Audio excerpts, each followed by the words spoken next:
어제는 구의역에서 홀로 스크린도어를 정비하다 사망한 김모근의 사망 4주기였습니다. 2년 전에는 김용균 씨가 발전소에서 홀로 일하다 사망하는 사고도 있었죠. 이를 계기로 올해부터 김용근법이 시행됐는데요. 하지만 올해도 어김없이 혼자 일을 하다 사고를 당한 청년이 나왔습니다.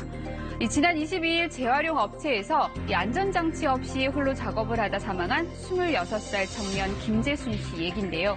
어떤 일이 있었던 건지 뉴스 따라잡기에서 취재했습니다.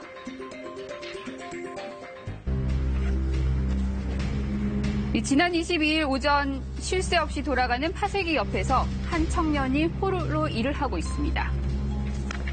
잠시 후 파쇄기 안에 올라서서 뭔가를 빼내려 하던 청년. 중심을 잃고 파쇄기 쪽으로 넘어지고 맙니다. 30여 분 뒤 병원으로 옮겨졌지만 그는 이미 사망한 뒤였습니다. 아마 뭐가 걸렸던 모양이에요. 그런 것을 좀 정리해서 깨끗하게 이제 말끔하게 마무리하려고 하는 과정에 미끄러져가지고 파쇄기 빨려 들어가서 그런 어떤 사고를 당하신 것으로. 모두 9명이 일하는 이 재활용 업체. 김 씨는 이곳에서 파쇄기 작업을 보조하고 주변 정리를 담당했습니다.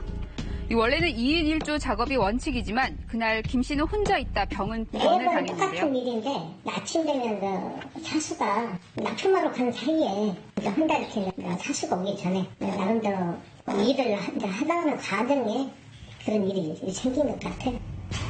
당시 현장은 안전조치가 제대로 되어 있지 않았던 것으로 드러났습니다.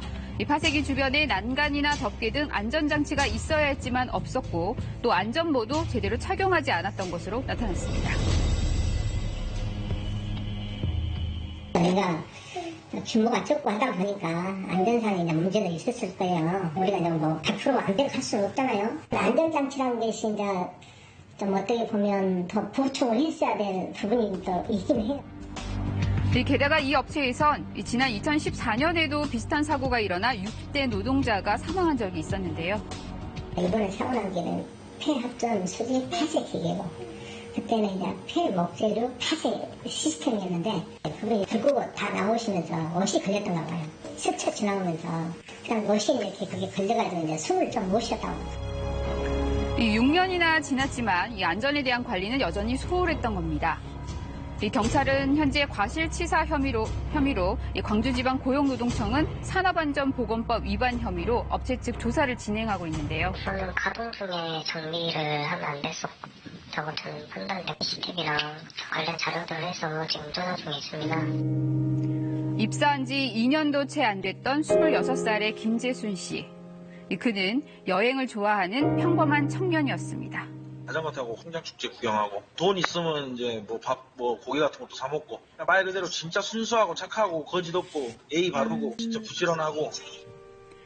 이 어려운 가정 형편상 가족들은 뿔뿔이 흩어져 살았다는데요. 이 뒤늦게 사망 소식을 들은 아버지는 가슴이 미어집니다. 분쇄기에 올라갔다가 내려와서 컨베어 벨트 그 낙하 지점을 한참을 쳐다보고 그 바닥 주변을 갔는데 뭐라고 말을 못 하겠더라고요. 아들과의 마지막 통화가 아직도 잊혀지지 않는 아버지. 아빠하고 같이 생활을 하면서 직장 생활을 하자 했는데 재순이가 이제 본인이 알아서 열심히 살 테니까 걱정하지 마세요라고 얘기를 했어요. 제 걱정하지 말고요. 아빠나 몸 건강히 잘 챙기시라고 그렇게 얘기를 했었어요. 18년 전 자신 역시 일하던 제재소에서 사고가 나면서 이 왼손을 못 쓰게 되는 장애를 입었는데요. 이 아버지는 대물림된 비극이 그저 야속하기만 합니다. 기계가 돌아가면서 이제 제 손이 거기에 빨려 들어갑니다. 2002년도에 이제 산재 사고 나서 주차장에 지금 상급이고요. 이 사고 발생 나흘째 업체 측은 김재순 씨 사고에 책임을 통감한다며 사과문을 내놓았습니다.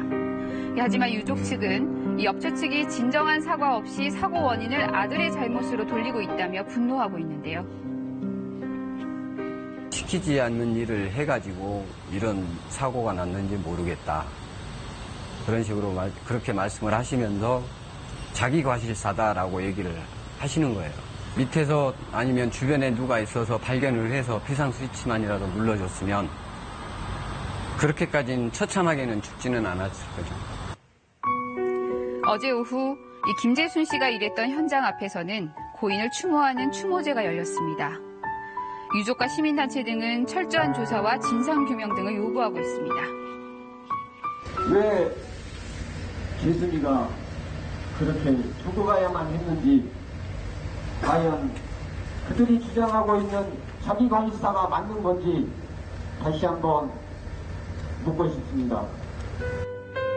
이 4년 전 지하철 구의역에서는 김군이, 재작년엔 발전소에서 김용균 씨가, 최근엔 60대 하청 노동자가 혼자 일을 하다 사망했습니다. 반복되고 있는 것은 결국엔 기업 입장에서 산재사고 발생이 그렇게 부담스럽지가 않기 때문이라고 보입니다. 그렇기 때문에 더 강력한 벌금이나 형사제재 아니면 행정적 제재가 필요한 것이고, 또 중간 관리자가 아닌 대표이사에게 어떤 법률적인 책임을 지음으로써 그들에게 이제 경각심을 심어주는 것이죠. 지난해 산재사고로 사망한 노동자는 모두 855명. 아직도 작업 현장에는 안전장치 없이 위험에 내몰린 노동자들이 있습니다. 제2의 김용균, 제2의 김재순을 막을 수 있는 방법 정말 없을까요?